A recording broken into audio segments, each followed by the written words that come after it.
20, 30 million years ago. Don't have volcanoes on it this day. Subduction had to deal with making the forming of the island as well.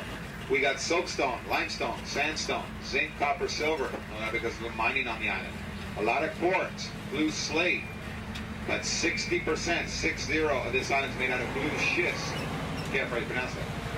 As far as the natives go, well, you can go 7,000, 8,000 years ago to Pimagoots, but the more recent history about the 1850s, the Chumash, the Tongva, the Gabrielinos, first non-native European that set foot on the island. Same guy discovered most of the California coast. 1542, Juan Rodriguez Cabrillo. So exactly 50 years after Columbus did his thing.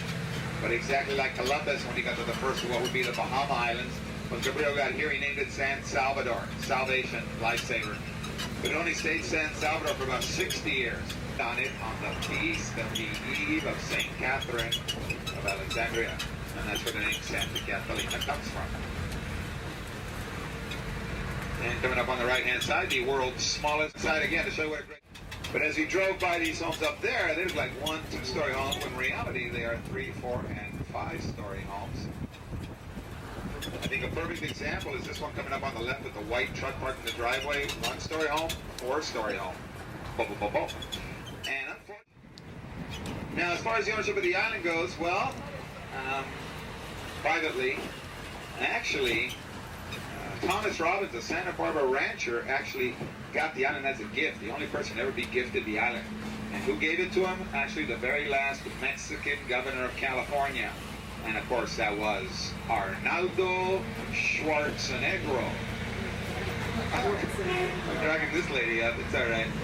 No, Pio Pico, the last Mexican governor. Actually, Pio Pico was on the lam. Thomas Robbins helped him out. He gave him one of the last Mexican land grants of California, the entire island of Santa Catalina.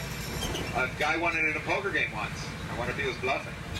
Now the Banning brothers got it, and they were a stagecoach company from Wilmington, Delaware. But Banning, California, and Wilmington, California, also named after them. And they actually started this company in 1894, a 6-sort stagecoach tour company, Discovery, Santa Catalina Company. And they sold out about 1919 to William Wrigley Jr. That's where the gum guy pops his into the picture. But bought it for about $2 million. But being a horseman, green, let's say, naturalist, he said, besides Avalon, 2 hours on my ranch. Now, there is still to this day a working over 600-acre Arabian horse ranch on the island named Escondido. And that in Spanish means hidden. Now, we stopped it on the inland moratorium for 45 minutes, so we're coming out and do that. But he said, besides Avalon, 2 hours on my ranch, I don't want anything else built on this island, and I give a rat's behind how much money I can make. Way to go, Willie.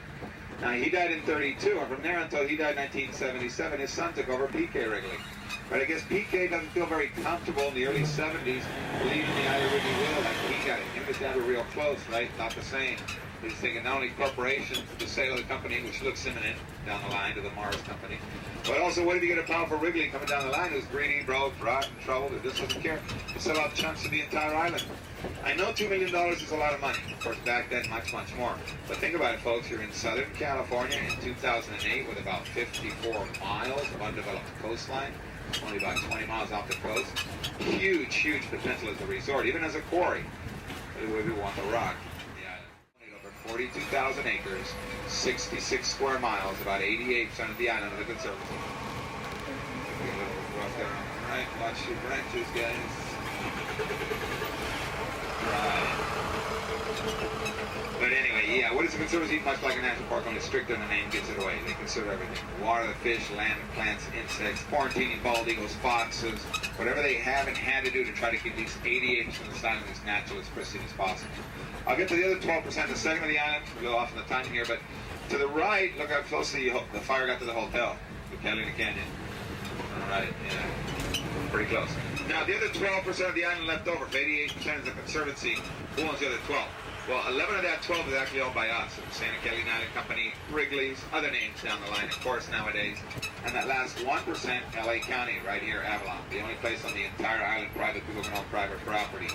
There is another town on the island. It's called Two Harbors, where the isthmus is. We're about the same, no, they're not incorporated like LA County, Avalon is.